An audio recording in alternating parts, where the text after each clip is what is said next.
All right, everybody, welcome back. We are getting into that time of the year where we're going to start to be making measurements. We're going to start to be working with measurements and data. And so it's time for us to talk about significant figures. Our essential question is, how do you show uncertainty in our scientific measurement? And measurements can be equated to something like a chain, right? A chain is going to only be as strong as its weakest link in that chain. Measurements are only going to be as strong as their least accurate number in that measurement. So we're going to take a look at how we look at measurements and how we find what is the weakest or least accurate number. There's not a lot of guesswork in measurements, and you have made measurements. You've used rulers, right? Right. This is a tool. It's a tool for measuring distance. Many of you don't use them correctly yet, right? This unit, we're going to learn how to do that. Significant figure rules help show how accurate a measurement is. So for instance, I could hold this pin up and I could ask you to tell me how long you think that this pin is. And maybe you say, oh, it's 10 inches, oh, it's 6 inches, whatever, right? You're visually measuring based on the fact that you're making some imaginary lines in your brain, or you're just flat out guessing. That's not a reliable measurement. That has a lot of uncertainty. So we grab a tool, and this tool has things like numbers, and it has lines I like to call ticks, right? And so all of those lines and those ticks represent numbers, and we're going to look at how we work with those. Significant figure rules tell you how to properly round numbers. So here we go. Here we have a graduated cylinder. It says reading the volume in this graduated cylinder involves some guesswork. But it doesn't involve guesswork here, because we can see the number 20 and we can see the number 25. And we know that the water line is at least to the 20 and it's definitely under the 25. That is what we call for sure, certain, right? And now there's these lines in between, right? So this would be 21, 22, 23, 24, and then we get to 25. So every line represents 1. So we know it gets to 21, but it doesn't get to 22. So that's where we are. So we're at 20. We know it gets to 21, but it's not at 22. So we can go into this, and right here we can say 20. And then this space, there's no lines.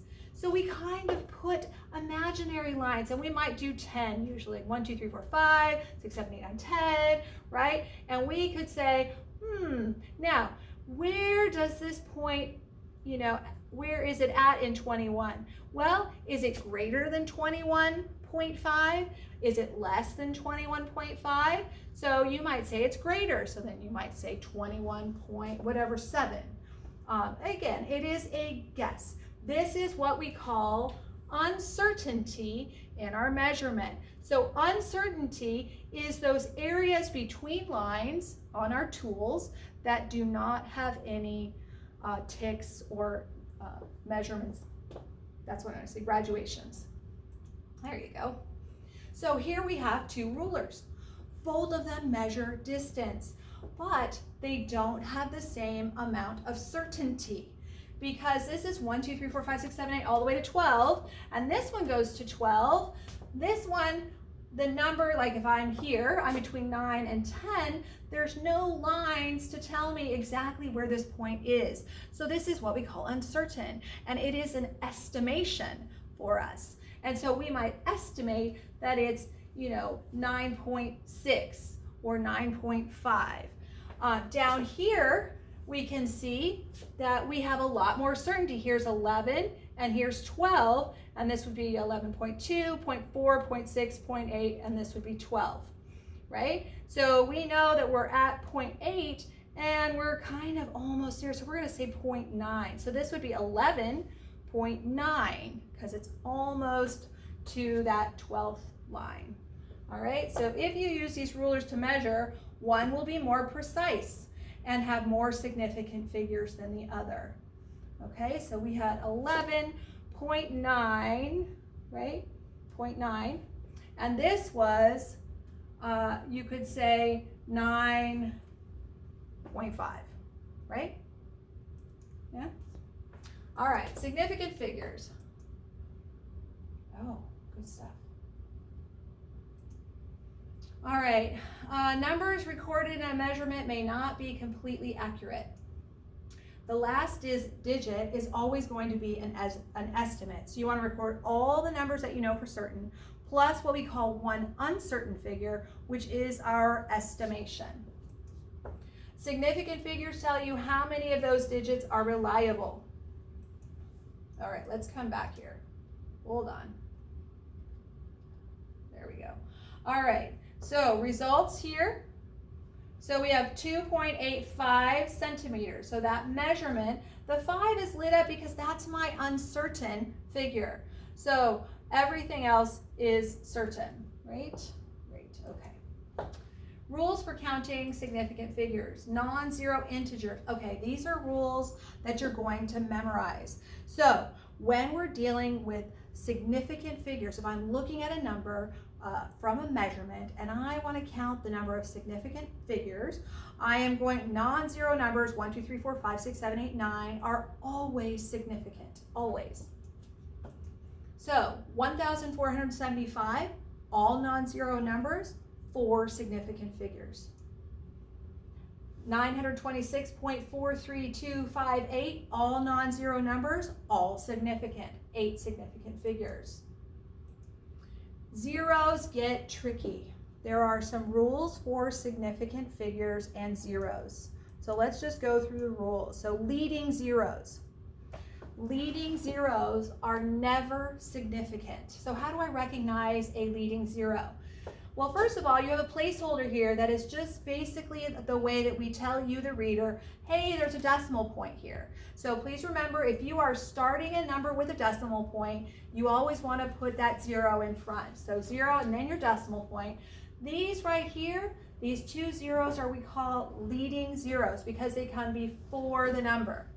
So not significant.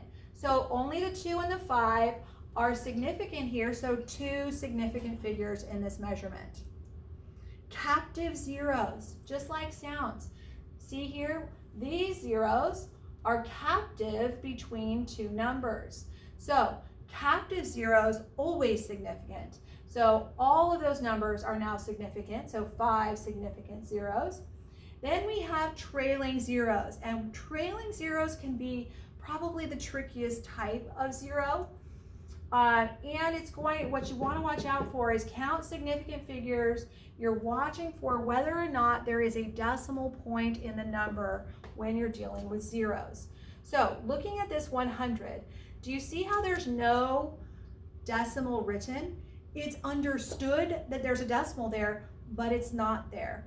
We put a decimal point in a number like this with intent and for a purpose, and that is to tell you, the reader, what these zeros, whether they are significant or not. So this would be like telling someone the gas station's 100 feet up the road.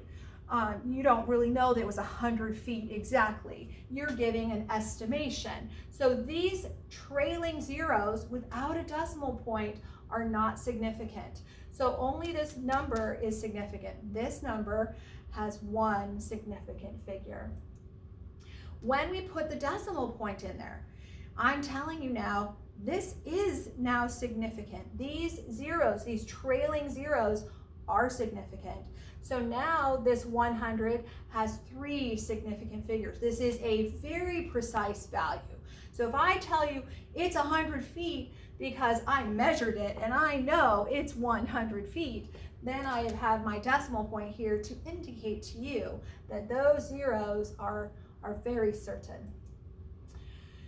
Now, trailing zeros, so these zeros are still trailing, and so is this one, but it trails the decimal point, also significant. So any zeros that I add here would also be trailing and significant. If they're not significant, you would not even write them. All right, so 4 significant figures. Exact definitions, my favorite. Infinite sig figs. So when the number is exact, so 1 mile is 5,280 feet, then what that means is that this conversion will mirror the significance of any measurement that I have it with, right? I hope that makes sense. All right, rounding numbers using significant figures, how to round. You probably learned how to round when you were probably in about the 4th grade. Maybe you haven't done a whole lot with it. Round down when the number is 4 and below, and round up when the number is 5 and above. Example, round each of the following numbers to the nearest whole number. So we're looking at the decimal point then, because that's where whole, right? And next to the decimal point is a 4. That is not going to make that 4 above before the decimal point change. So this is just going to be 4. Oh, well, okay, here's our, okay, let me do this. Okay, all right, so this is just going to be 4, all right? So again, round to the nearest whole number. So we're going to the decimal point. That's a 5. This is going to round to 5. Round to the nearest whole number. So we're going to look at that 0. 0 is not going to change that 10. So this is going to round to 10. To the nearest whole number, we're going to look at that 9. I don't care that there's 9s that follow that 9. It doesn't make any difference. We're just going to look at that 9. That 9 is going to round that up to a 6. So 16. Now it tells us to round to the nearest 10th. So for that, look at our numbers. They're the same as they were above, except now we're going to start at the 10th place, and we're going to look at the number next to it. And that's a 9. So this is going to round 4.4 to 4.5, right? So that 9 is going to round that up. We're going to start here at the 5. That's a 3. So 3 is not going to change that 5. So the rounded number will be 4.5. We're going to start at 0. We're going to look at that 9. It's going to change that 0 to 1. So this rounded number will be 10.1 and 15.99. Okay, now we're looking at this 9. This 9 is going to round this up to 10, which in turn is going to round that 5 to a 6. So ultimately this is going to be 16.0. So let's just do that again. That 9, we're going to round that up, but 9 turns to 10. And the 10 is going to boost that up to a 6. So we'll leave us with 16.0. All right.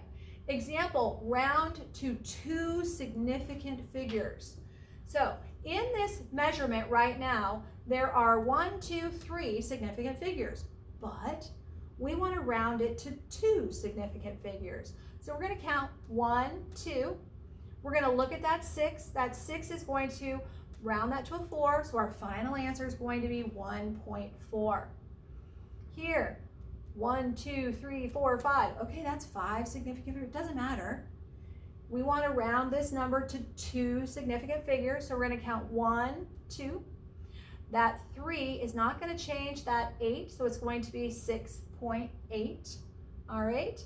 Now, this one is a little bit different because we have 1, 2, 3, 4, right? Significant figures, that's okay. We're still going to go here, 1, 2. We're going to look at that 8, which is going to round that up to 24, but 238,400 is not going to turn to 24, right?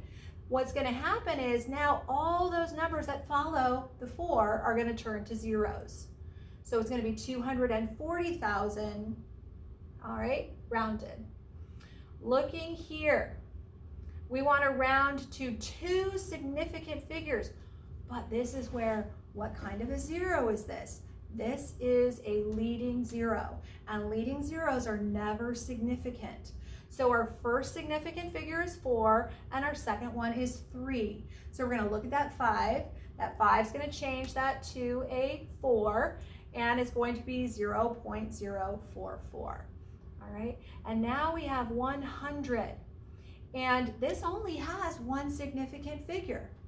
And we certainly can't change 100 to 10.